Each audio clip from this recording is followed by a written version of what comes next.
l'onction qu'il faut pour qu'il nous parle de ta part, qu'il nous parle avec assurance, qu'il nous parle avec puissance, qu'il annonce ta parole dans toute vérité. Papa, merci.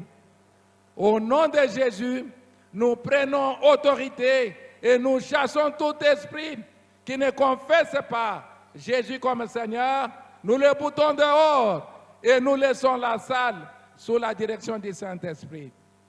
Seigneur, merci pour ta présence au milieu de nous.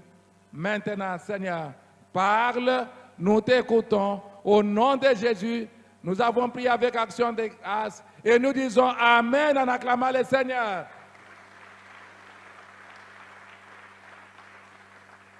Encore une fois de plus, bonjour. Que mon Dieu vous bénisse. Et nous sommes dans la joie de recevoir notre papa, l'un des grands amis de papa. Et je vous rappelle, c'est lui qui avait posé la première pierre pour la construction du lieu où nous sommes aujourd'hui. C'est normal, à tout Seigneur, à tout honneur, après avoir prié pour notre pasteur, aujourd'hui, c'est lui qui vient nous parler. C'est papa, pasteur, le révérend papa Polondo, à qui nous demandons de se tenir debout.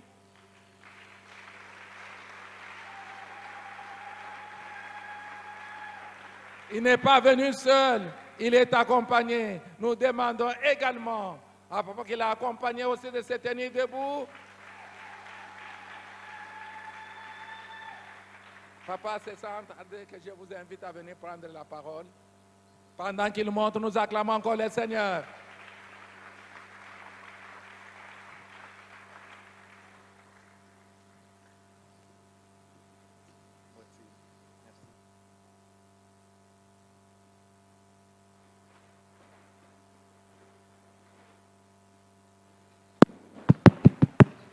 Je disais que Dieu soit béni.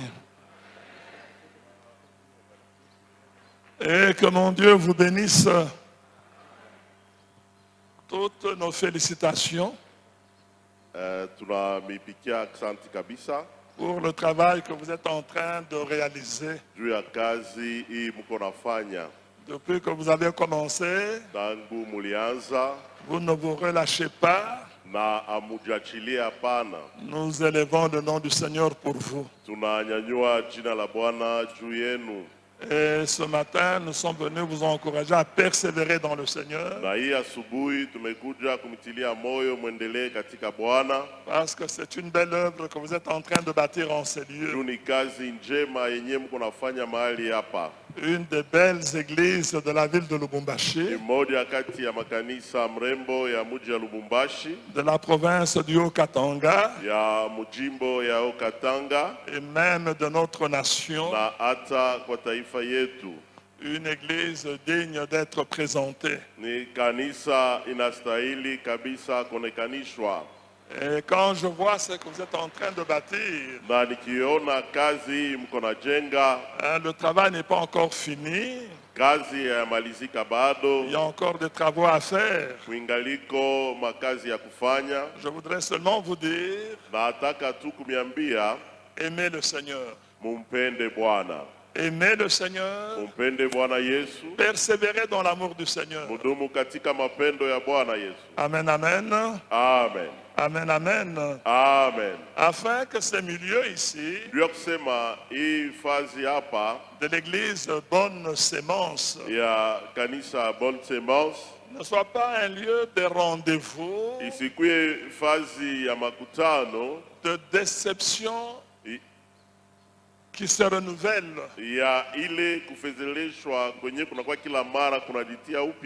C'est le cas dans beaucoup de nos églises.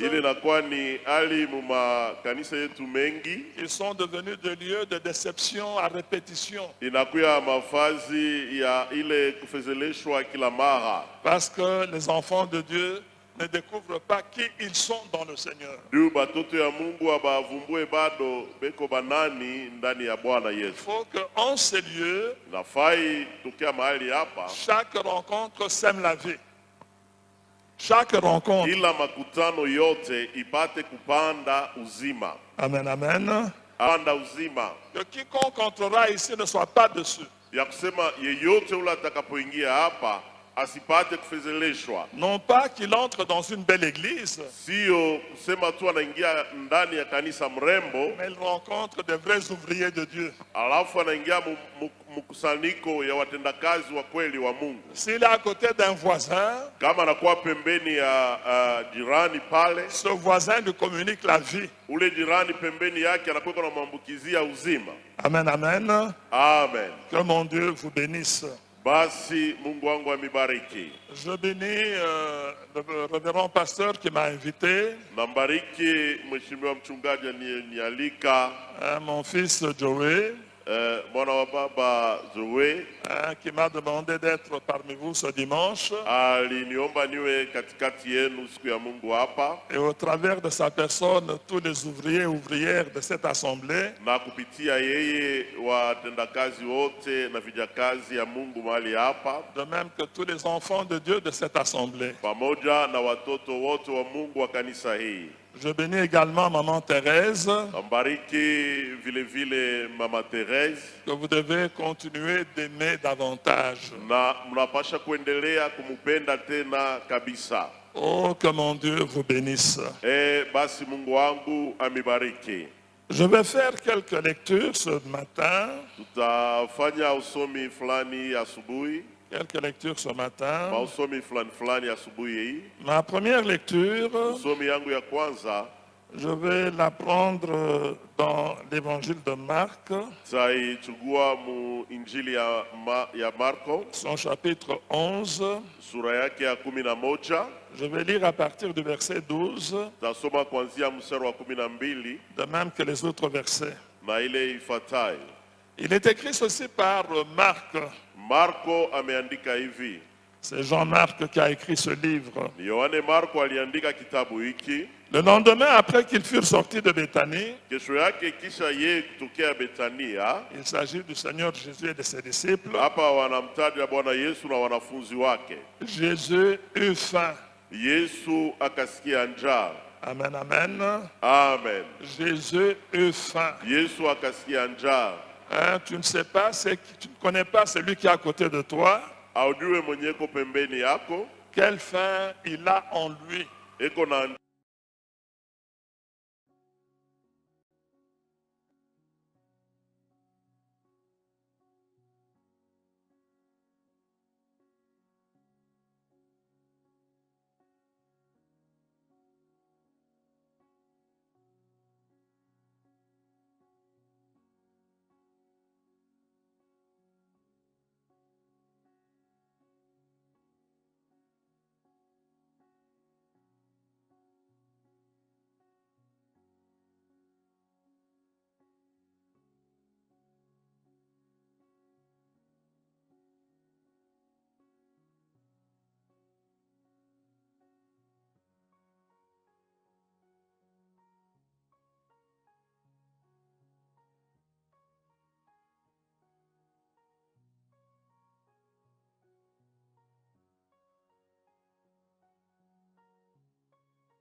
aujue kenye yeko naona ndani yako. Tu ne connais pas pourquoi il s'est approché de Na toi. wewe aujue sababu gani anakukaribia. Et c'est là que nous devons faire attention dans la maison de Dieu. Na ni pale ndio tunapasha kweli mkebaange munyumba ya Mungu. C'est là que nous devons faire attention dans la maison de Ni Dieu. pale tunapasha kufanya angalisho munyumba ya Mungu. Car lorsque nous ne faisons pas attention, Juu kama hatufanye angalisho, nous devenons des sujets de déception. tutakeuka tunakuya ile kabisa watu wa kufezelesha.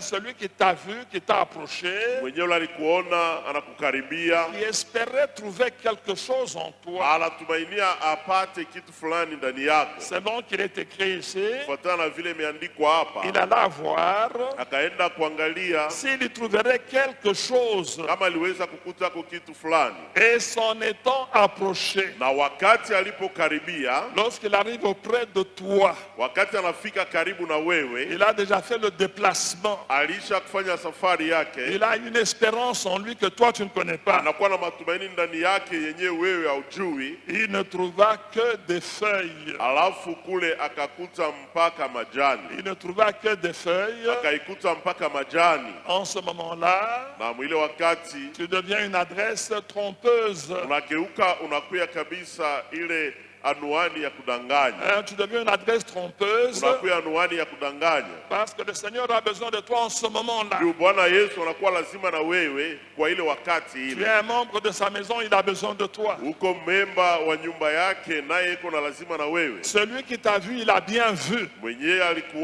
alikuona vizuri, Il a vu un membre de l'église. alimuona memba wa kanisa, Quelqu'un qui fréquente la maison de Dieu. mtu mwenyewe ule kona ingia mnyumba ya Mungu, Et il est venu auprès de toi avec une espérance vivante. na alikuja karibu na wewe na ile matumaini ya kweli. Mais il ne trouva que des feuilles, Alafu pale akaikuta mpaka majani, car ce n'était pas la saison des figues. juu ilikuwa yakuya bado wakati ya matunda yale. On semble justifier le figuier. Hapa inaonekana kama wanakuwa wanahesabia haki ile C'est comme muti, si on justifiait le figuier. inakuwa sawa wanaihesabia haki ile muti. On dit le figuier a raison, ce n'est pas la saison des figues. Wanasema ndio muti ile inakuwa na sababu, haiko wakati ya kutoa matunda zake. Mais attention mon bien-aimé, Alafu kebaange mpendwa wangu, lorsque nous sommes dans l'église, wakati tunakuwa mnyumba ya Mungu, nous sommes connectés à une source qui ne tarit jamais. tuko benye kuchomekewa kwa ile chemchemu yenyewe haikaukake kamwe. Na La source à laquelle tu es connecté chemchemu kwenye kule umechomekewa, ne tarit jamais. hiyo haikaukake kamwe, Elle ne dépend pas des saisons d'ici-bas. nayo haifuatilie vipindi ya wakati ya hapa pa dunia. Tu es un fils, une fille de Dieu. Unakuya mwana au binti wa Mungu, Tu es connecté au Père. uko mwenye kuchomekewa kwa Baba, Tu es connecté au cep. umechomekewa kabisa kwa ule mzabibu. Tu ne peux pas manquer de vie en toi. Hauwezi kukosa uzima ndani yako, Même si c'est dans une période de trouble, hata kama inakuwa wakati ya mvuruko, on dit il y a beaucoup de problèmes, les gens sont agités. kwenye kunakuwa mambo mengi, watu wanakuwa wakitingizika. Mais toi, tu es connecté à cette source-là. Alafu wewe uko mwenye kuchomekewa kwa ile chemchemu.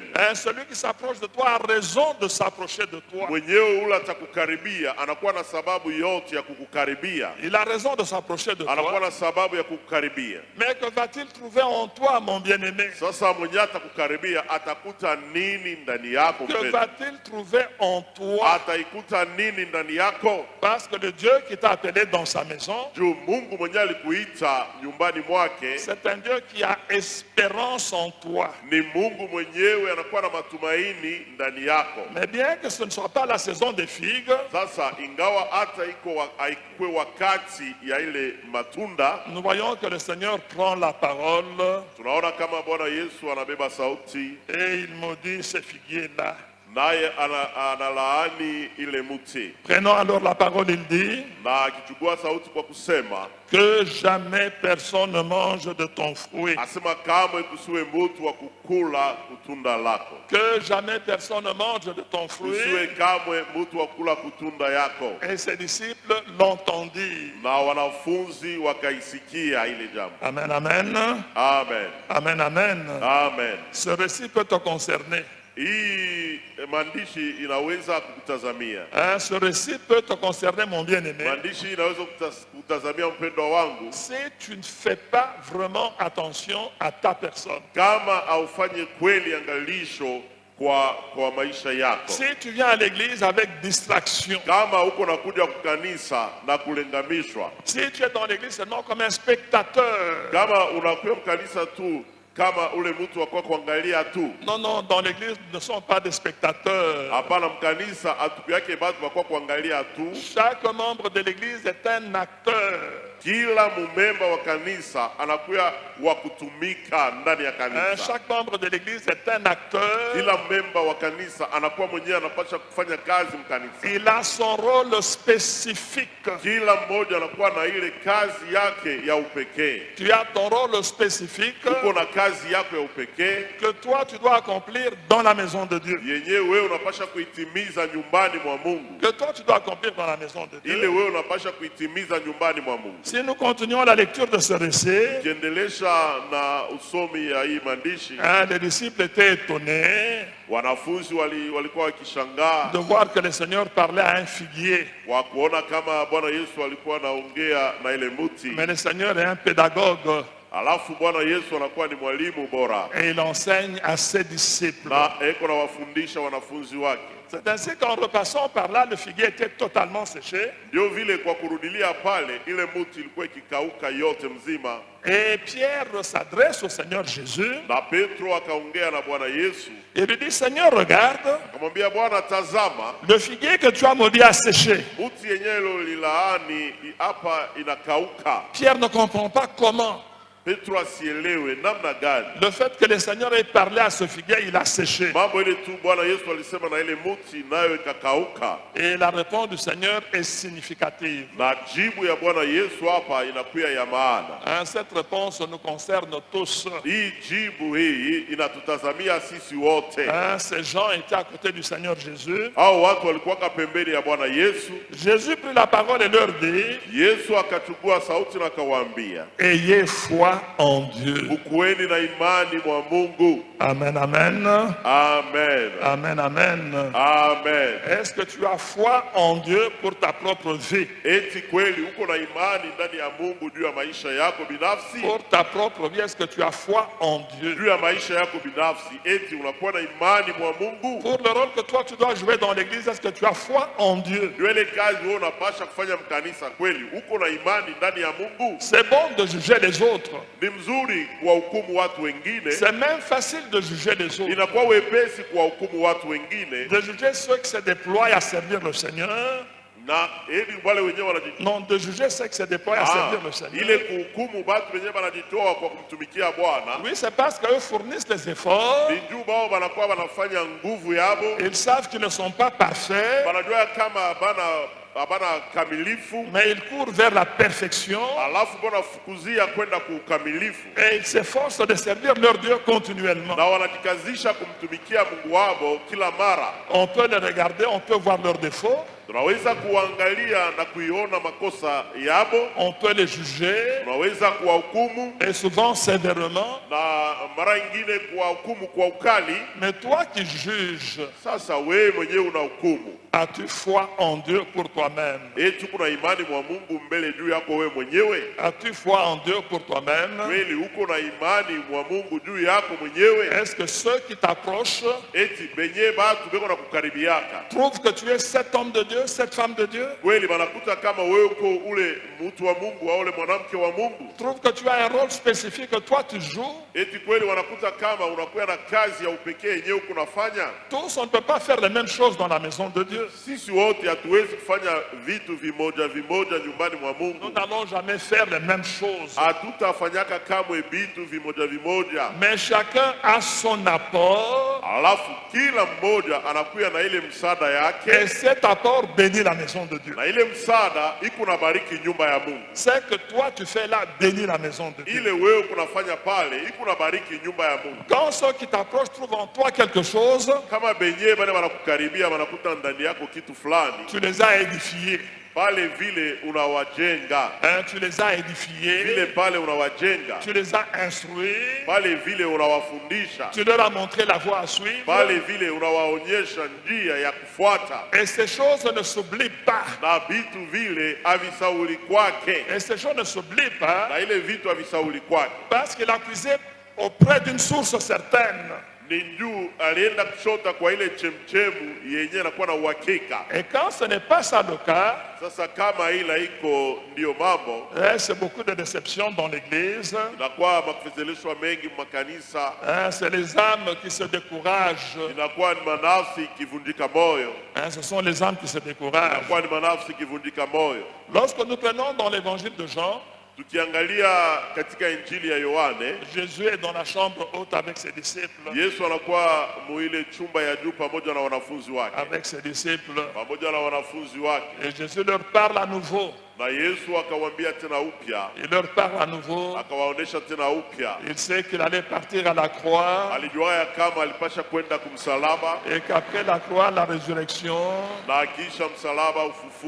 il y aura l'ascension, il partira au ciel. Mais il y a à ses disciples un certain nombre de choses. Nous connaissons tous le chapitre 15 de Jean. Et c'est là que nous voyons au verset 8. Jésus parle à ses disciples et leur dit: si vous portez beaucoup de fruits, si vous portez beaucoup de fruits, il ne leur demande pas de porter peu de fruits. Mais il leur dit: si vous portez beaucoup de fruits, vous voyez, Jésus parle au conditionnel. Jésus parle au conditionnel parce qu'il sait que nous négligeons ces choses. Nous négligeons les fruits de l'esprit. Nous ne sentons pas que cela nous concerne individuellement. Mais Jésus dit à ses disciples: si vous portez beaucoup de fruits, c'est ainsi que mon Père sera glorifié. Amen, amen, amen. Amen, amen, amen. C'est le seul moyen de glorifier le nom de Dieu. C'est le seul moyen. Si vous portez beaucoup de fruits, c'est ainsi que mon Père sera glorifié et que vous serez mes disciples. Et que vous serez mes disciples. Donc le vrai disciple de Jésus, qui est dans la maison de Dieu, n'est pas distrait au sujet des fruits de l'esprit. Et s'il porte beaucoup de fruits, c'est alors que son Père Céleste est glorifié. C'est alors que Dieu dit: j'ai mon fils un tel dans l'église Bonne-Sémence.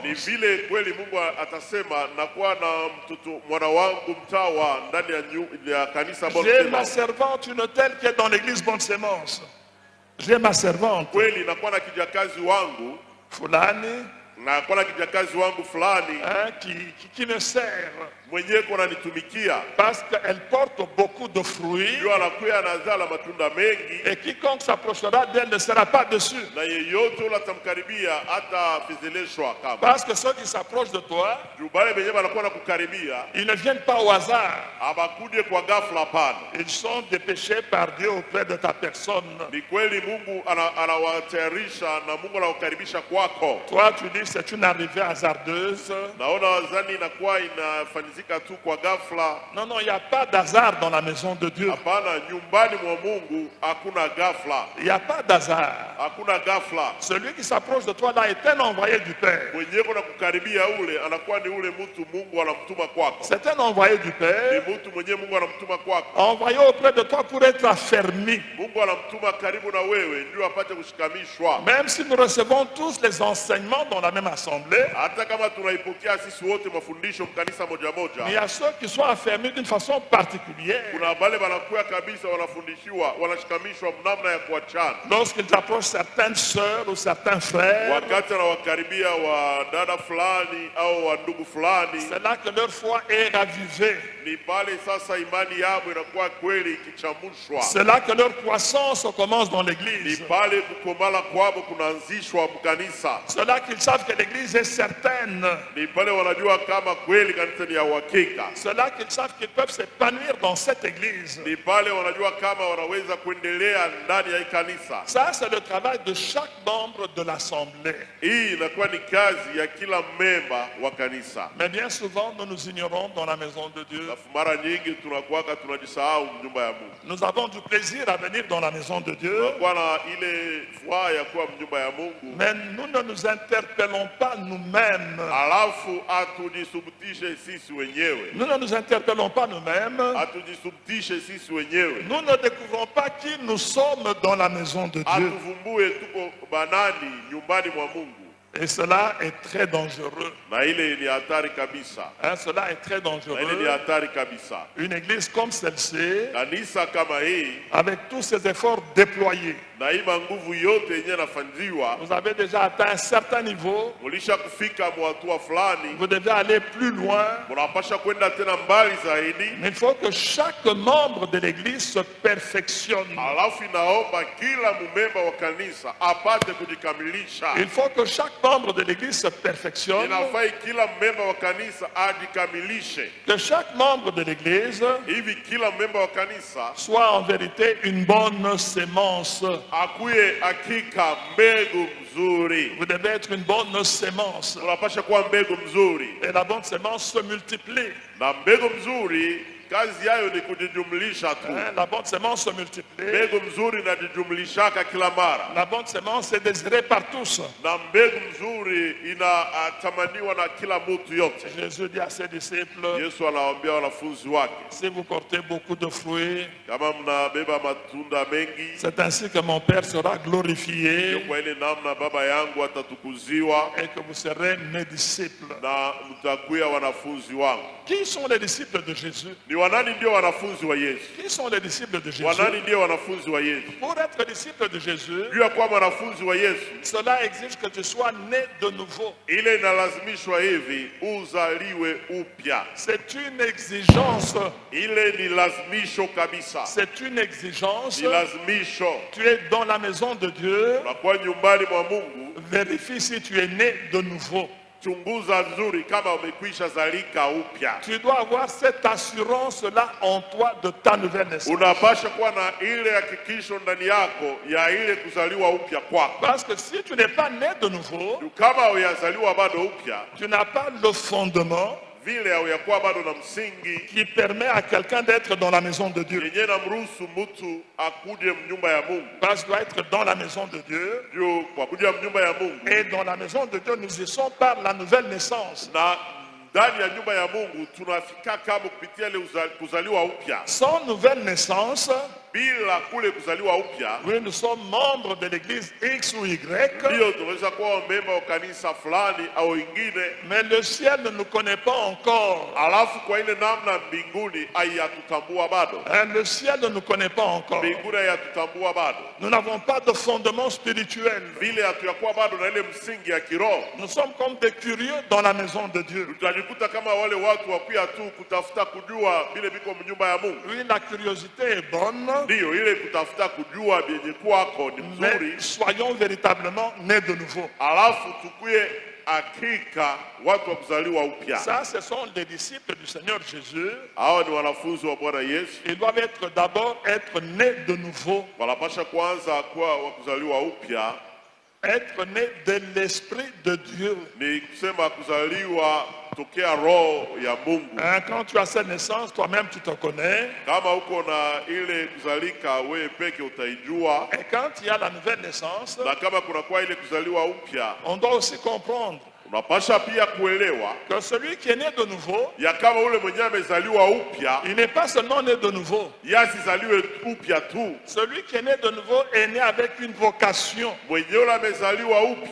amezaliwa na ile mwito fulani. Il est né avec une vocation. Amezaliwa na mwito fulani. On ne peut pas naître dans la maison de Dieu sans vocation. Hawezi kuzaliwa nyumbani mwa Mungu bila kuwa na mwito fulani. Ça, ce n'est pas la révélation de la parole de Dieu. Ile ina ufunuo ya sauti ya Mungu. Ce n'est pas la révélation de la parole de Vile Dieu. sio ufunuo ya sauti. Quand vous lisez la parole de Dieu, Mukisoma sauti ya Mungu, vous trouvez que celui qui est né de nouveau a une vocation. utakuta kama ule mwenye amezaliwa upya anakuwa na mwito fulani. Il est appelé à certaines choses dans la maison de Dieu. Vile ameitadiwa kwa vitu fulani fulani mnyumba ya Mungu. Et ces choses, c'est depuis la nouvelle naissance. Na vile vitu nitangia ile wakati ya kuzaliwa upya. C'est depuis la nouvelle naissance. Nitangia ile wakati ya kuzaliwa upya. Et nous avons cela dans l'enseignement des Saintes Écritures. Na tunaipata ile katika mafundisho ya maandiko takatifu. Lorsque nous regardons la vie de notre Sauveur et Seigneur Jésus, Angalia maisha ya Bwana wetu na mkombozi wetu Yesu. Pendant que l'ange parle avec Marie, wakati malaika alikuwa anaongea na Maria, parce que Marie se pose la question,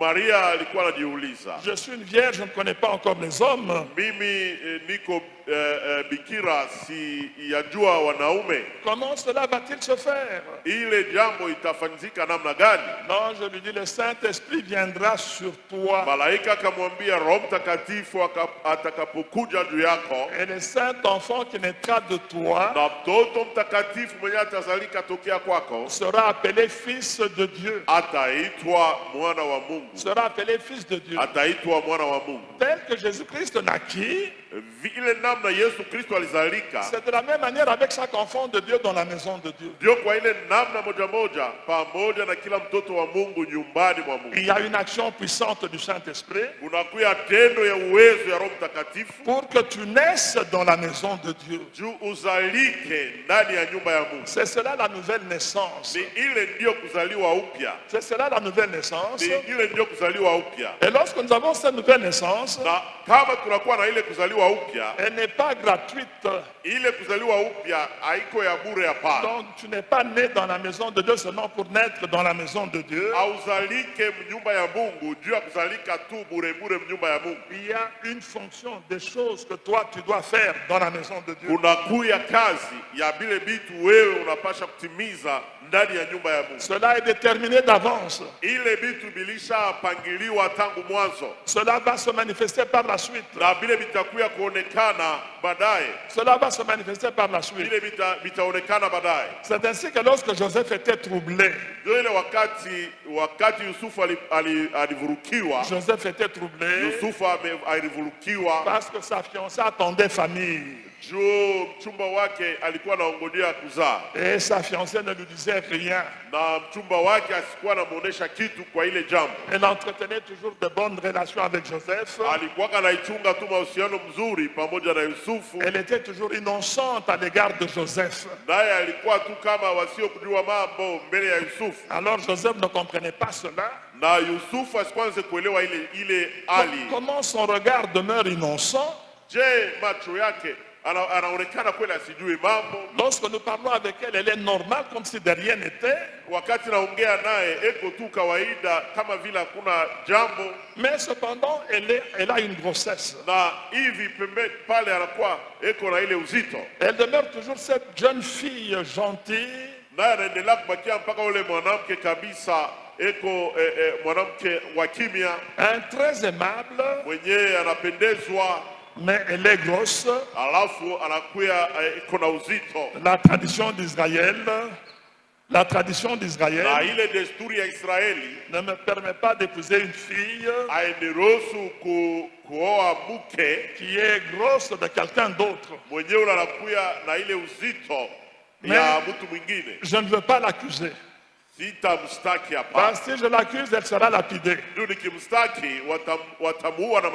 Je n'aimerais pas voir comment elle va mourir lapidée par les hommes.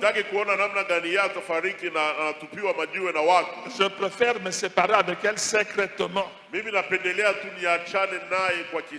Ça, c'est la réflexion de Joseph. Et pendant ce temps-là, Dieu voit sa réflexion. Et Dieu lui envoie le même ange Gabriel qui a parlé à Marie.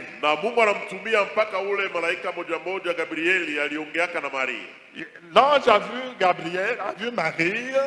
Malaika alimuona Maria. C'était peut-être dans la journée, elle a vu l'apparition d'un ange. Ilikuwa saa zingine kwa mchana aliona kabisa anachomokewa na malaika. Mais Joseph, c'est dans son songe. Alafu Yusufu yeye alimuona ni mundoto yake. Parce que je pense qu'elle pensait à se séparer d'avec sa fiancée sur son lit.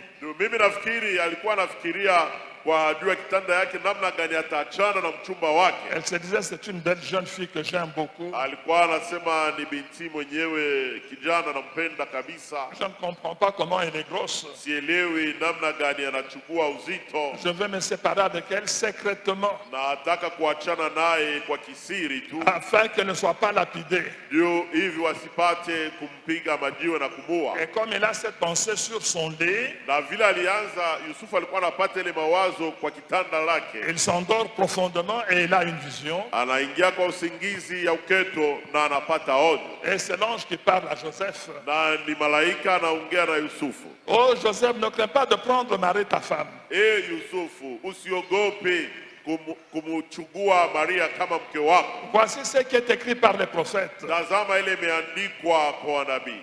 La grossesse qu'elle a vient du Saint-Esprit. Uzito eko nayo inatokea kwa Roho Mtakatifu. Et l'ange dit quelle sera la vocation de ce fils. Na malaika analeta ile yenye itakuwa mwito ya ule mtoto. L'ange dit quelle sera la vocation de ce fils. Na malaika anasema ile yenye itakuwa mwito ya ule mtoto. Et il révèle cela à Joseph dans son sommeil. Na malaika anamfunulia Yusufu ile jambo katika usingizi wake. J'aimerais retrouver ce passage. Napenda nipate ile mstari. C'est dans Matthieu 1, je vais lire à partir du verset 21. Katika kitabu ya Mathayo sura ya kwanza nitaisoma kuanzia mstari ya 21. Je peux même commencer par le verset 20. Naweza kuanzia hata hapa mstari wa 22. Comme il y pensait, vile alikuwa na wazia yako. Voici un ange du Seigneur lui apparut en songe. Tazama malaika wa Bwana akamchomokea mndoto. Et dit, Joseph, fils de David, Yusufu, mwana wa Daudi, ne crains pas de prendre avec toi Marie, ta femme, usiogope kumchukua Maria mke wako, car l'enfant qu'elle a conçu vient du Saint-Esprit. Maana mtoto mwenye anakuwa tumboni mwake anatokea kwa Roho Mtakatifu. Elle enfantera un fils, na atazaa mwana, et tu lui donneras le nom de Jésus. Na utampanga jina la Yesu. Et la vocation de cet enfant est mentionnée. Na ile mwito ya ule mtoto imeandikiwa. Bien avant sa naissance. Mbele hata yeye kuzaliwa. Donc lorsque nous naissons de nouveau, maana yake ni kusema wakati tunazaliwa upya, il y a une vocation qui est rattachée à ta nouvelle naissance. Unakuya mwito ile yenyewe inakuwa inalamata kwa ile kuzalika upya kwako. Tu ne peux pas seulement naître de nouveau, te retrouver dans une église. Hawezi tu kuzalika upya na kujikuta mkanisa. Et tu n'as aucun rôle à jouer dans l'église. Na mule mkanisa una tana kazi moja ya kufanya. Ça c'est faux et archi faux. Ile inakuwa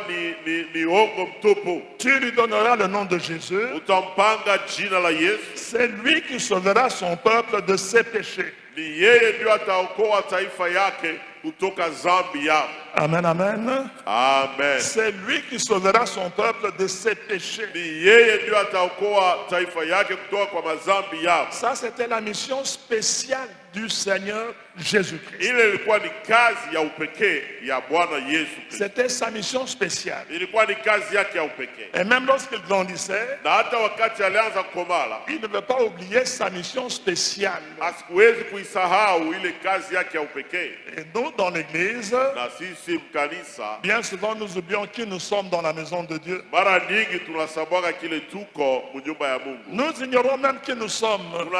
Tunasabwaga sisi wenyewe kile tuko. Nous ne cherchons pas à comprendre qui nous sommes. Hatutafutake kuelewa kama sisi tuko wanani. Et c'est ainsi que nous pouvons croître de diverses manières. Na ndio vile naona watu wanakomala manamna kwa chana. Et n'est pas arrivé à la production des fruits que Dieu entend dans notre vie. Na kutokufika kwa ile kuzala matunda yenye Mungu anaongojea mu maisha yetu. Or si tu ne produis pas de bons fruits, na kama awizale matunda njema, des fruits selon la nature que Dieu t'a donné, matunda kufuatana na ile hali yenyewe Mungu alikupatia, si tu n'as pas ces fruits-là, kama hauna na ile matunda ile, et que tu deviens une adresse trompeuse, na unageuka unakuya anwani yenyewe ya kudanganya, tu deviens un sujet de déception pour ceux qui s'approchent de toi. Unakuya kabisa chanzo ya kufezeleshwa kwa wale wenyewe wanakukaribia. Vous avez des gens dans l'église, tunakuwa na watu mkanisa. Lorsque d'autres membres les approchent, kama wamemba wengine wa kanisa wanamkaribia, ces membres se détachent de la vie de l'église. Unaona tule mumemba asiku yake tena kukanisa. Il se détache de la vie de l'église. Anatoka na maisha ya kanisa.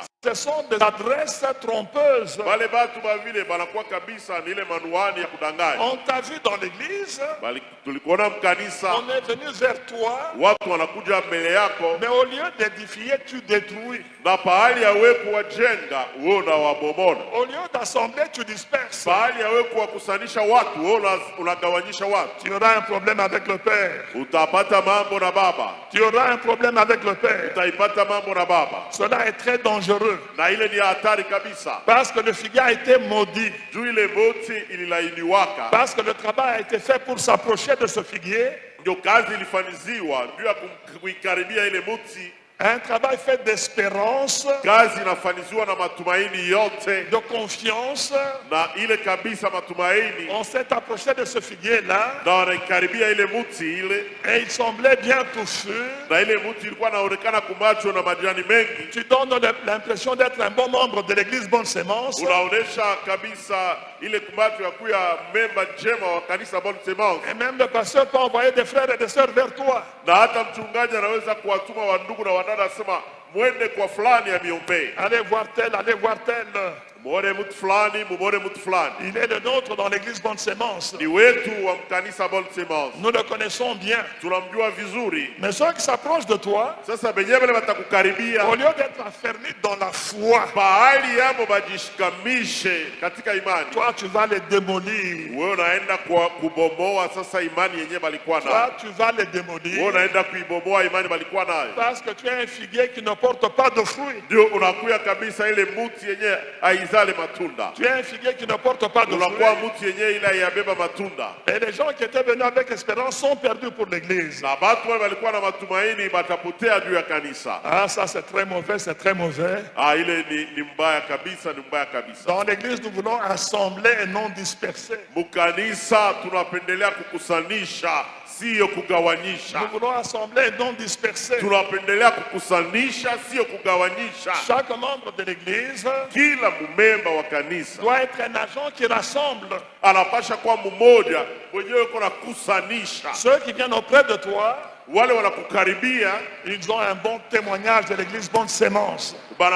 Banapata ile ushuhuda mzuri ya Bonne Sémence. Ils ont du respect pour le pasteur. Banakuwa na heshima juu ya mchungaji. Ils ont du respect pour les serviteurs de Dieu. Banakuwa na heshima juu ya watumishi ya Mungu. Ils ont du respect pour les membres qui sont dans l'église. Wanakuwa na heshima juu ya wamemba wenye kuwa mkanisa. Mais toi, dès que les gens arrivent auprès de toi, sasa wewe watu wakukaribie tu, c'est un venin mortel que tu sèmes en eux. Wewe inakuwa ni sumu ya kuwa unatia ndani yao. Tu ne connais pas qui tu es.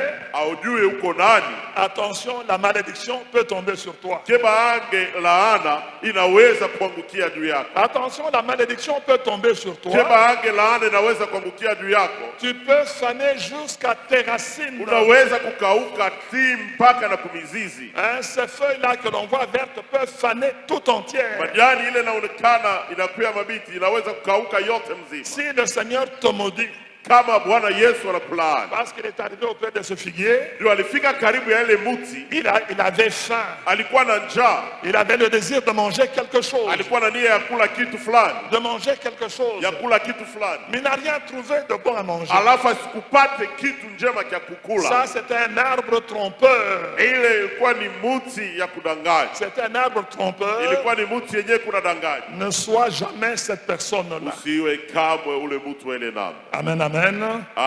Qu'est-ce que nous voyons dans la vie du Seigneur Jésus? Tunaona nini mu maisha ya Bwana Yesu? Qu'est-ce que nous voyons dans la vie du Seigneur Jésus? Kitu gani tunaona maisha ya Bwana Yesu? Nous voyons sa vie avant son baptême dans le Jourdain. Tunaangalia ile maisha yake mbele ya ubatizo mule mu Yordani. Avant son baptême dans le Jourdain, mbele ya ubatizo wake mu Yordani, il avait une vie où il dépendait de ses parents. Alikuwa na maisha yenyewe alikuwa anawategemea wazazi yake. Il dépendait de ses parents. Alikuwa anawategemea wazazi yake. Ça c'est la première partie de sa vie. Hii inakuwa ni kipindi ya kwanza ya maisha yake. Et on l'appelait le fils de Joseph. Na walianza kumuita mwana wa Yusufu. Et on l'appelait le fils de Joseph. Walikuwa wanamuita mwana wa Yusufu. Et il était effectivement le fils de Joseph. Na alikuwa kweli mwana wa Yusufu. Il faisait le métier de son père. Alikuwa anafanya kazi ya baba yake. Mais bien qu'il faisait le métier de son père, ingawa alikuwa anaifanya kazi ya baba yake, il avait déjà discerné qui il était. Alikuwa alishatambua kile alikuwa. Il avait déjà discerné qui il était. Alikuwa amekwisha tambua ni nani yeye alikuwa. Il savait que lui, il est la personne alijua kama yeye anakuwa ule mtu qui doit sauver son peuple de ses péchés. Mwenye anapasha kuokoa taifa yake kutoka dhambi zao. Qui doit sauver son peuple de ses péchés. Mwenye anapasha kuokoa taifa yake kutoka dhambi zao. Et vous allez voir que pendant qu'il était dans la maison de ses parents, na mtaona wakati alikuwa mnyumba wa wazazi yake, il ne s'est pas comporté autrement. Asikujiongoze kwa namna nyingine. Il s'est comporté alijiongoza comme celui qui doit sauver son peuple de ses péchés. Kama ule mwenye anapasha kuokoa taifa yake kutoka kudhambi yake. C'est pourquoi on le retrouve dans le temple d'Israël. Ndio kwa maana tunamkuta ndani ya hekalu ya Israeli, dans le temple de Jérusalem, ile hekalu ya Yerusalema, à l'âge de 12 ans. Kwa ile amri ya miaka 12. À l'âge de 12 ans, on le retrouve dans le temple de Jérusalem. Kwa amri ya miaka 12 tunamkuta ndani ya hekalu ya Yerusalemu. Joseph et Marie ont oublié qu'ils avaient Jésus avec eux. Yusufu na Maria walisahau kama walikuwa pamoja na Yesu. Ils ont pensé qu'il était toujours avec eux. Walidhania kama Yesu alikuwa mpaka pamoja nao. C'est après qu'ils réalisent que Jésus n'est pas avec eux. Baadaye ndio wanakuwa kutambua kama Yesu asikuwake pamoja nao. Et ils se mettent à sa recherche. Na wakaanza kumtafuta. Ils l'ont cherché partout, ils ne l'ont pas trouvé. Walimtafuta mahali pote hawakumpata. On l'a cherché partout, on l'a pas trouvé. Walimtafutisha mahali pote hawakumpata. Mais lorsqu'ils sont rentrés dans le temple, alafu wakati walirudia ndani ya hekalu, ils ont trouvé ce jeune homme. Walimkuta huyu kijana mwanaume assis au milieu des docteurs de la loi. Alishaikala katikati ya wale walimu ya Torati. Et parlant avec ces hommes-là. Na alikuwa akiongea pamoja na wale watu. Mon bien-aimé, est-ce qu'on te retrouve toi dans la maison de Dieu? Upendo wangu, wewe watakukuta wapi nyumbani mwa Mungu? Où est-ce qu'on te retrouve? Ni mfazi gani watakukuta? Si on doit te chercher, où va-t-on te trouver? Kama wanaanza kukutafuta, ni wapi wanaweza kukupata? Nous n'allons pas te retrouver dans les affaires de Dieu. Hatutakukuta mu vitu vya Mungu. Nous allons te retrouver dans beaucoup d'autres choses. Tunaweza kukukuta mu mabitu vingine vya mingi. Mais Jésus, on l'a retrouvé dans le temple. Alafu Yesu alimkuta ndani ya hekalu, assis au milieu des docteurs de la loi, mwenye kuikala katikati ya walimu ya Torati, qui le trouvaient très intelligent, nao walikuwa namuona mwenye akili kabisa, et qui ont eu du plaisir à passer du temps avec lui. Na walimu wa Torati walikuwa na furaha ya kubakia naye wakati mrefu. Parce que ta vocation doit se développer. Juu mwito yako inapasha kukomala. Ta vocation doit se développer. Mwito yako inapasha kuendelea mbele. Tu dois en prendre conscience. Unapasha kuichukulia dhamiri. Et la vocation se développe. Na ile mwito inaendelea mbele. Jésus avait conscience de ses parents biologiques. Yesu alikuwa na dhamiri ya wazazi yake wa kimwili. Ses parents nourriciers comme on les appelle. Wazazi wale walikuwa wanamguisha vile tunaweza kusema. Ils sont venus le chercher, il est parti avec eux. Walikuja kumtafuta na wakaenda naye. Mais on l'a retrouvé dans le temple. Alafu walimkuta ndani ya hekalu. Ça c'est avant son baptême dans le Jourdain. Hii inakuwa ni mbele ya ubatizo yake mu Yordani. Mais après son baptême dans le Jourdain, mbele ya ubatizo yake ku Yordani, il a été aussi baptisé dans le Saint-Esprit. Na alibatiziwaka katika Roho Mtakatifu. Jean a vu le ciel qui s'est ouvert. Yohana akaona mbinguni ilifunguliwa. Lui Jésus dans l'eau. Kisha Yesu mumaji. Et le Saint-Esprit est descendu sur lui. Na Roho Mtakatifu akashuka juu yake. Et le Père a parlé. Na Baba akasema. Le Père a fait une déclaration. Baba alisema misemo. Le Père a dit, celui-ci est mon fils bien-aimé. Baba alisema, huyu ndiye mwana wangu mpendelevu. Celui-ci est mon fils bien-aimé. Huyu ndiye mwana wangu mpendelevu. En qui j'ai mis toute mon affection. Ndani yake ninaitia mapendezi yangu yote. Ça c'est la déclaration du Père. Hii inakuwa ni tangazo ya Baba. Ça c'était le baptême de Jésus. Ile ilikuwa ni ubatizo ya Yesu. Et dès cet instant-là, na tangia ile wakati ile Jésus n'était plus sous la tutelle de ses parents. Yesu asikubakie tena kabisa mwile uongozaji ya wazazi Il yake. n'était plus sous la tutelle de ses parents. Asikubakie tena chini ya uongozaji ya wazazi yake. Il était sous la tutelle de la grâce. Alikuwa sasa chini ya uongozaji ya neema. Il était sous la tutelle de la grâce. Alikuwa sasa chini ya uongozaji ya neema. C'est là qu'il a commencé son ministère. Ni pale ndio alianzia huduma wake. C'est là qu'il a commencé son ministère. Ni pale ndio alianzia huduma wake. C'était pénible pour Marie de l'accepter. Ilikuwa vigumu kwa Maria aikubali. Parce que lorsque tu te mets à exercer ta vocation, kama unaanza kutumikisha sasa mwito wako, ne pense pas que nous tous nous allons t'agréer du coup. Usizania asema sisi wote tutakukubali tu hivi mara Parce que moja. nous ne comprenons pas ce que tu fais. Atuelewi bila kunafanya. Mais toi tu sais à qui tu es connecté. Alafu wewe umejua umechomekewa kwa nani. Tu sais à qui tu es connecté. Unajua ni kwa nani umechomekewa. Et nous découvrons un Jésus tunamvumbua Yesu moja qui ne sert Dieu. Il ne sert son Père baba qu'en qualité de celui qui doit sauver son peuple de ses péchés.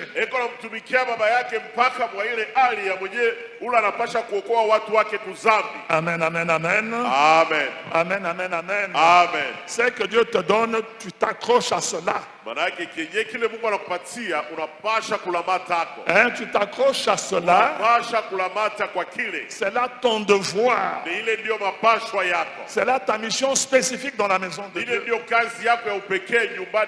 C'est en cela que les autres enfants de Dieu sont bénis. Tu ne seras jamais un agent qui disperse.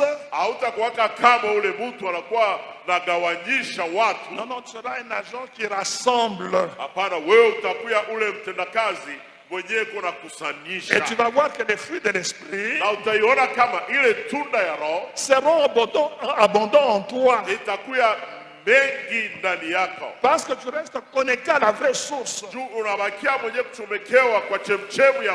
Tu es connecté à la vraie source.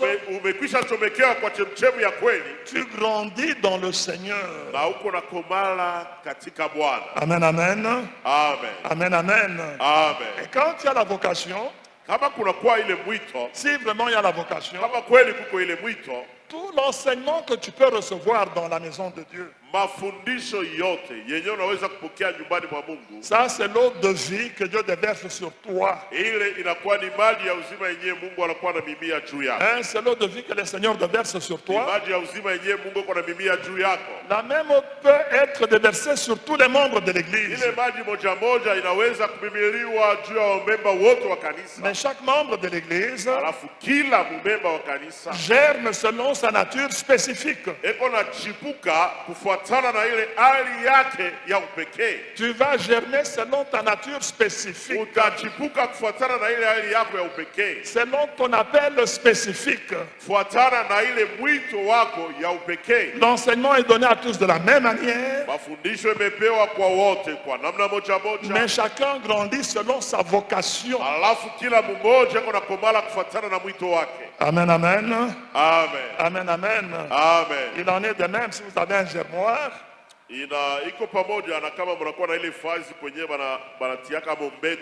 Vous mettez les graines des orangers d'orange. Puis les graines, je ne sais pas, de pamplemousse et de papaye. Et bien quand on va arroser,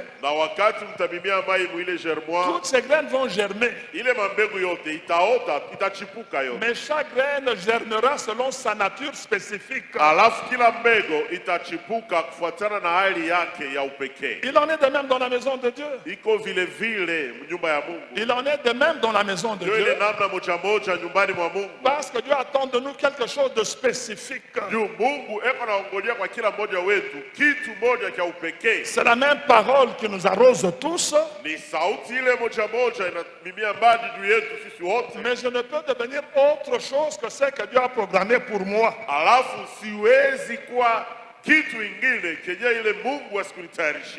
Amen, amen. Amen, amen. Je ne serai pas autre chose que ce que Dieu a programmé pour moi. Je suis conditionné par ma vocation. Je suis conditionné par ma vocation. Et quand je grandis, on commence à discerner. On dit ça, c'est un papayer. Ça, c'est un cocotier. Ça, c'est un mandarinier. Amen, amen. Amen. Le cocotier a sa croissance. Le mandarinier a sa croissance. Amen, amen. Amen. C'est comme ça que nous grandissons dans la maison du Seigneur. Tu ne peux servir le Seigneur qu'en fonction de ta vocation.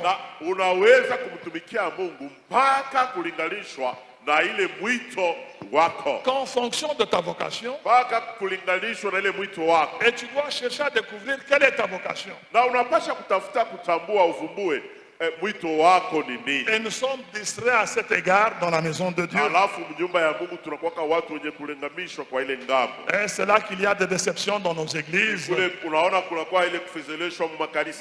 vous dites, ce frère-là, lui aussi il a fait ça. Même cette maman-là, elle a fait ça. Elle ne connaît pas qui elle est, il ne connaît pas qui il est. Parce que quand on ne se connaît pas, on fait n'importe quoi. Non, non, dans la maison de Dieu, on ne fait pas du n'importe quoi. On ne fait pas du n'importe quoi dans la maison. Jésus n'a pas fait du n'importe quoi. Jésus a redressé Simon-Pierre. Il a redressé Simon-Pierre. Même lorsque Simon voulait faire des choses qu'il ne peut pas faire. Non, je ne t'abandonnerai jamais. S'il faut aller à la mort, j'irai avec toi. Jésus lui dit, Simon, aujourd'hui même, avant que le coq ne chante 2 fois,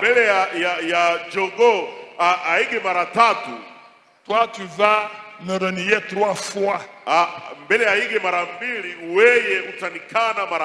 Pierre ne comprenait pas cela.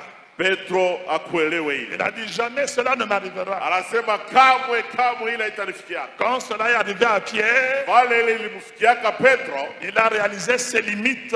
Il a réalisé ses limites. Il a réalisé combien il est important de s'attacher à la parole du Seigneur. De s'attacher à la parole du Seigneur. Et de ne pas agir comme un électron libre dans la maison de Dieu. Oh, mes bien-aimés, cela détruit les églises. Cela empêche les églises d'aboutir à la gloire que Dieu a préparée pour elles. Et quand Pierre a renié 3 fois le maître, ses yeux ont croisé les yeux du Seigneur Jésus. Ses yeux ont croisé les yeux du Seigneur Jésus. Pierre s'est souvenu de ce qui lui était annoncé. Et quand Pierre s'est souvenu de cela, il est allé pleurer amèrement. On ne l'a même pas vu au pied de la croix de Jésus. Jésus l'a récupéré après sa résurrection. Après sa résurrection, le Seigneur a récupéré Pierre. Ce n'est pas le lieu où nous devons nous livrer de n'importe quoi. Ce n'est pas le lieu où nous devons nous livrer de n'importe quoi. Nous ne devons pas être sujets de la déception des autres. Non, mon bien-aimé. Que ceux qui s'approchent de toi trouvent la vie qu'ils sont venus chercher auprès de toi. Qu'ils trouvent la vie qu'ils sont venus chercher auprès de toi. Ne les éloigne pas de la maison de Dieu. Laisse-les dans la maison de Dieu. Jésus-Christ, avant son baptême, Yesu Kristo mbele ya ubatizo wake, comme après son baptême, kama kisha ubatizo wake, il a gardé sa nature spécifique. alichunga ile hali yake ya upekee. Il est allé à la mort avec cette nature spécifique. Alienda kwa kifo mpaka na ile hali yake ya upekee. C'est pourquoi dans le moment difficile de sa vie, Ndio kwa maana mwilema wakati ya nguvu ya maisha yake, il est dans le jardin de Gethsemane. eko ndani ya bustani ya Getsemane, Il voit ce qui doit lui arriver. anaona vile vinapasha kumfikia. Il dit, oh Père, Akasema, Baba, cette coupe peut s'éloigner de moi. kikombe hiki kinaweza kupitia mbali na mimi. Toutefois, non point ma volonté, Kweli basi isifanidiwe kufuatana na mapenzi yangu, mais que ta volonté soit faite. basi mapenzi yako ndio itimilike. Celui qui a une vocation la conserve. Mwenyewe anakuwa na mwito, anaichungaka. Même dans les moments difficiles, il conserve sa vocation. Hata wakati ya nguvu anaichungaka mwito wake. Il refuse d'être une adresse trompeuse. Anakatalaka kuwa ile anuani ya kudanganya. Même lorsque les gens le défiaient, il est sur le haut de la croix. Hata wakati watu walikuwa wanamchokoza, eko juu ya msalaba. Il est sur le haut de la croix. Eko juu ya msalaba. Et les gens sont en train de le défier. Na watu wako wanamchokoza. Tu as sauvé les autres. Uliokoa wengine. Sauve-toi toi-même et nous croirons en toi. Ujiokoe sasa mwenyewe na tutaminia ndani yako. Si tu es fils de Dieu, descends de la croix. Kama wewe uko mwana wa Mungu, shuka kule kumsalaba. On lui lançait des défis sur le haut de sa croix. Watu walikuwa wanamchokoza juu ya msalaba yake. Mais lorsque vous entendez ces paroles, Na ukisikia ile masauti yake, il n'a pas répondu aux méchants selon leur méchanceté.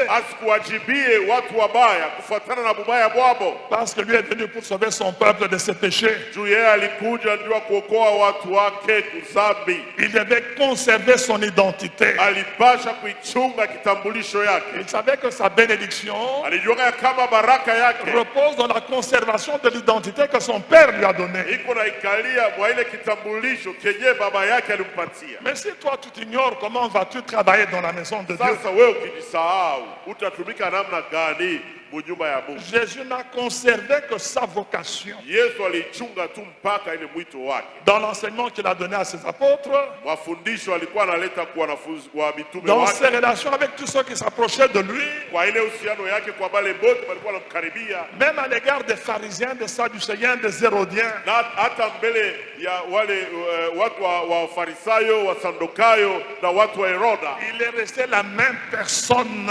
Yeye alibaki mpaka yule mtu Il est moja resté moja. la même personne Alibaki mpaka yule mtu moja qui moja. connaissait qui elle est, Alijuaka kile iko qu'est-ce qu'il est venu na faire kenye alikuwa kufanya, et qui voulait plaire à son père. na alipendelea kumfurahisha baba Et yake, qui voulait plaire à son père. na alipendelea kufurahisha baba yake. Si tu n'as pas ça dans l'église, Kama hauna na ile mkalisa, tu vas décevoir le pasteur très facilement. na utamfezelesha mchungaji kwa haraka sana. Tu vas le regarder un jour, puis tu vas le mépriser. Siku ingine utamwangalia mchungaji na unambeula, Puis tu vas hausser les épaules, tu vas t'en aller. kisha utavimba mabeka na unaenda, Tu ne verras pas que c'est un homme que Dieu a établi dans ta vie. na wao utaona sema ni mtu mwenyewe ule Mungu anamtia Et ndani ya maisha yako. lorsque tu t'en vas de cette manière, Na ukienda mwa ile namna, c'est ta propre vie que tu as méprisée. ni uzima yako binafsi ndio unaibeula, Tu ne récolteras que le mal.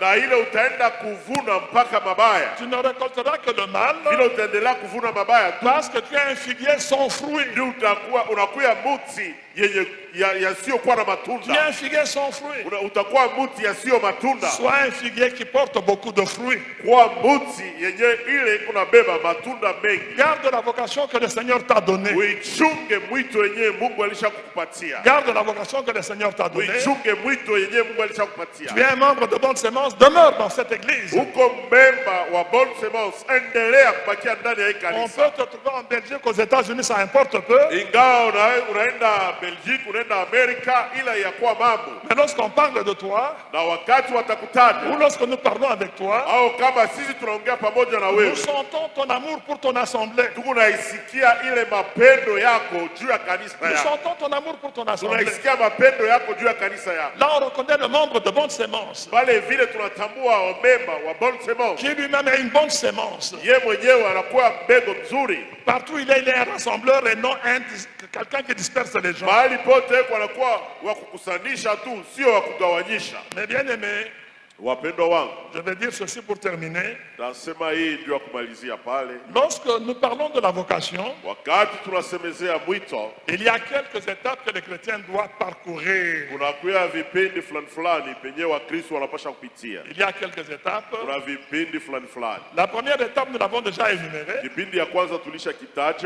C'est l'étape de la nouvelle naissance. L'étape de la nouvelle naissance. Ça, c'est le fondement de base. Tu ne peux pas être dans l'église sans être né de nouveau. Le fondement de base sur lequel Dieu reconnaît en toi sa fille ou son fils. Quelqu'un qui siège dans la maison de Dieu. Ça, c'est le fondement de base. C'est la nouvelle naissance. Et celui qui est né de nouveau, il doit grandir. Donc la deuxième phase, c'est la croissance. C'est la croissance dans la maison de Dieu. La croissance dans la maison de Dieu, c'est le temps où les disciples acquièrent la science et la sagesse.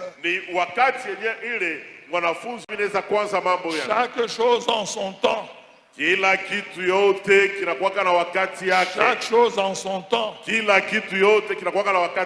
Même la poule, pour qu'elle mette des œufs, eh bien, il y a un temps pour cela. Avant ce temps-là, il ne pourra pas pondre les œufs. Il faut que son temps arrive. Même l'oranger pour qu'il donne de fruits. Il faut que son temps soit accompli. Il ne faudrait pas dire je suis maintenant grand. J'ai la science, j'ai la sagesse. Je connais le pasteur, d'ailleurs je connais les dons qui sont dans la parole de Dieu. J'ai une maturité spirituelle. Maintenant je vole de mes propres ailes. Tu n'iras pas plus loin. Tu n'iras pas plus loin. Tu seras comme une étoile filante. Eh ben, sa flamme s'éteint vite. Sa flamme s'éteint vite.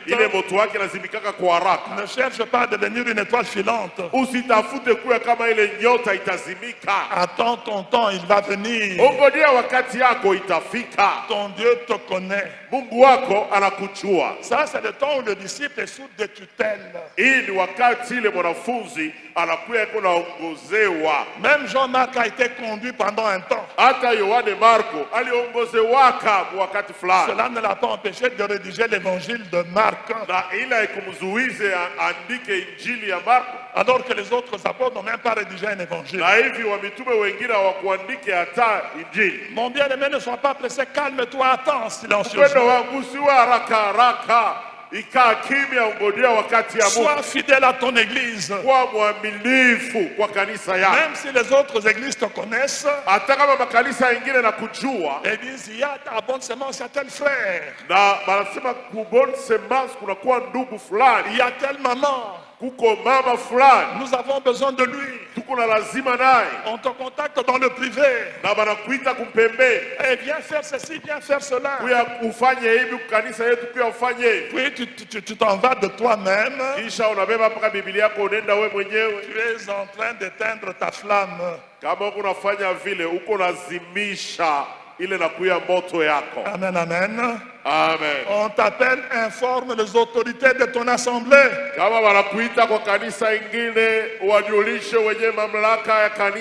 Informe les autorités de ton assemblée. S'ils te disent sœur ne va pas, même si on te prenait une gagnotte, ne pars pas. Ne pars pas. Parce que ton assemblée mère refuse. yako mama inakatala. Tu es encore sous sa tutelle. Wingaliko kweli chini ya ongozaji yayo. Tu es encore sous sa tutelle. Wingaliki chini ya ongozaji ya kanisa yako. N'agis pas de toi-même. Usijifanizie vitu wewe peke mu mawazo yako. Ne dis pas je suis adulte spirituellement. Usiseme mimi niko mtu mkubwa mkiroho. J'ai le devoir de juger de moi-même. Niko na mapaswa ya kuhukumu mimi mwenyewe. Tu es de bonne sémence, là ta bannière. Uko wa bonne sémence, hii ndio inakuya bendere yako. C'est là ta bannière, c'est la bonne sémence. Bendere yako ni bonne sémence. Ceux qui ont besoin de toi doivent passer par bonne sémence. Kama batu bako lazima na wewe banapasha kupitia pa bonne sémence. C'est en ta faveur.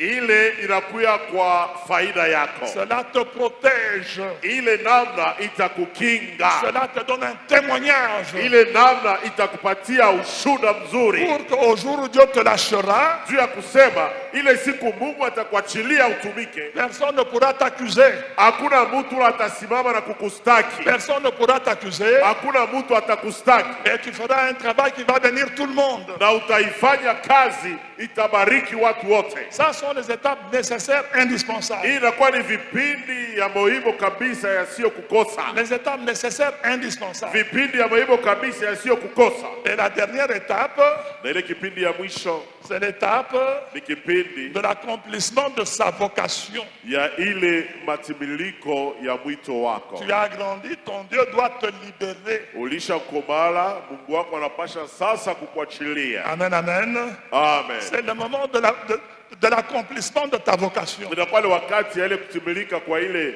mwito wako. Ça c'est le temps de la grâce. Hii inakuwa ni wakati ya neema. Tu étais sous des tutelles. Ulikuwaka watu wako na kuongoza. Il y avait ceux qui veillaient sur toi jalousement. Ulikuwaka bale balikuwa wako na kufuatilia na bwivu yote. Maintenant tu es dans l'étape de l'accomplissement de ta mission. Sasa unafika wakati ya kutimilika kwa kazi yako. Ça c'est le temps de la grâce. Hii ni wakati ya neema. C'est la grâce qui va te gouverner. Ni neema ndio itakuongoza sasa. Tu dépends maintenant de ce que ton Dieu te dit. Pale unakuwa nategemea sasa na bienye Mungu wako anakuambia. De ce que ton Dieu te dit. Na vile bienye Mungu wako anakuambia. Et tu agis en fonction de ce que lui t'a dit. Na unakuwa natumika kufuatana na vile yeye anakuambia. Dieu ne voudrait pas que tu agisses selon toi-même. Mungu yeye sitake utumike kufuatana na mawazo yako mwenyewe. Avant sous des tutelles. Mbele balikuwa na kuongoza kuko bengine. Et après sous la grâce. Kisha unakuwa chini ya neema. Ce n'est pas toi la grâce. Aina wewe ndio neema. La grâce c'est Jésus-Christ qui te la donne. Ile neema ni Yesu Kristo anakupatia. Tu dépends maintenant de la grâce de Dieu. Unakuwa sasa unaitegemea neema ya Mungu. Il faut avoir bien grandi dans la maison du Seigneur. Inafai kuwa mtu mwenye kukomala mzuri mnyumba ya Bwana. Il faut avoir bien grandi dans la maison du Seigneur. Inafai kuwa mtu mwenye kukomala vizuri mnyumba ya Bwana. Là tu ne seras jamais une adresse trompeuse. Vile hautakuyaka kamwe ile anwani ya kudanganya. Où que Dieu te plante, mahali popote Mungu atakupanda, tu vas attirer les âmes. Utakokota manafsi. Tu vas attirer les âmes. Utaikokota manafsi. Parce que tu n'es pas une adresse trompeuse. Juu hauna kitambulisho cha kudanganya. Tu as fait ce devoir à bonne sémence. Unaifanya hii mapasho kwa bonne sémence. Quand tu étais sous des tutelles. Wakati watu walikuwa na kuongoza. Tu as découvert ta vocation. Unaifungua mwito wako. Tu as été arrosé comme tous les autres. Ulimimiliwa maji kama wote wengine. Mais tu produis le fruit de ton espèce. Sasa unaizala matunda ya aina yako. Tu produis le fruit de ton espèce. Unaizala matunda ya aina yako. Et tu attends que le temps vienne. Na unangojea wakati ifike où ton Dieu te libère. Kule kwenye Mungu wako atakuachilia. Amen, amen, amen. Amen. Amen, amen, amen. Amen. J'ai eu à cœur de partager ces choses avec vous ce dimanche. Nilitia moyo ya gawanya pamoja nanyi bibi siku ya Mungu leo. Je vois la bonne œuvre que vous êtes en train d'accomplir. Naiona kazi njema, majengo mzuri mko nafanya. Et je voudrais que cette œuvre soit un parfum d'odeur agréable dans notre ville. Na naipendelea hii kazi kuwe manukato ya harufu mzuri ndani ya mji yetu. Un parfum d'odeur agréable dans notre ville. Manukato ya harufu mzuri ndani ya mji yetu. Et que lorsque les gens parleront de bonne sémence, na wakati watu watataja bonne sémence, ils parleront avec respect. wataanza kuisema na heshima yote. Ils parleront avec considération. Wataisema na ile kutazamia kote. Parce que chaque membre de Bonne Semence qu'ils vont rencontrer Ndio kila mumemba wa Bonne Semence mwenyewe watakutana ne sera jamais une adresse trompeuse. hasta kuwaka kamwe ile anuani ya kudanganya. Elle va glorifier le nom du Seigneur. Tatukuza jina la Bwana. Elle va glorifier le nom du Seigneur. Tatukuza jina la Bwana. Mes bien-aimés, Wapendwa wangu, nous allons nous arrêter ici. tutasimamia hapa. Nous allons nous arrêter ici. Tutasimamia hapa. Nous allons passer un court moment de prière. Tutapitiza wakati kidogo ya maombi. Un court moment de prière. Wakati kidogo ya maombi. Parce que nous avons découvert Ndio tunavumbua que chacun naît dans la maison de Dieu avec une vocation. ya kama kila mtu anazaliwaka mnyumba ya Mungu na mwito fulani. Chacun naît avec une vocation. Kila mmoja anazalikaka na mwito fulani. Tu as ta vocation particulière. Unakuya na mwito yako ya upekee. Tu dois grandir selon cette vocation-là. Unapasha kukomala kufuatana na ile mwito. Alors nous allons prier le Seigneur pour qu'il nous aide. Hivi tutamuomba Bwana ndio atusaidie. Pour ceux qui n'ont pas encore découvert leur vocation, Kwa bala baivumbua bado mwito yabo. ils demandent à Dieu de leur révéler la vocation qui est en eux. Wamuombe Mungu awafunulie mwito yenye kwa ndani yabo. Pour ceux qui ont déjà découvert leur vocation, Kwa bale balishavumbua mwito yabo, qu'ils soient affermis dans cette vocation-là. wapate kushikamishwa ndani ya ile mwito. Et qu'ils arrivent à la production des bons fruits que Dieu attend d'eux. Na wafike mkuzala matunda njema yenyewe Mungu anangojea kwao. C'est la prière que nous allons faire pendant un bref moment. Ndio maombi tutafanya wakati mfupi. Et là, je vous demande de prier le Seigneur. Tutamuomba mumuombe Bwana. Nous allons prier le Seigneur. Tutamuomba Bwana. Que chacun prie le Seigneur. Kila mtu amuombe Bwana. Prie le Seigneur librement. Umuombe Bwana kwa huru. Prie le Seigneur librement. Umuombe Bwana kwa huru. Glorifie le nom de ton Dieu. Uitukuze jina la Mungu wako. Le nom de ton roi. Jina ya mfalme wako. Le nom de celui qui t'a appelé dans cette assemblée. Ya mwenye alikuita ndani ya hii makutano. Et ne soit pas une adresse trompeuse. Na usikuye anwani ya kudanganya.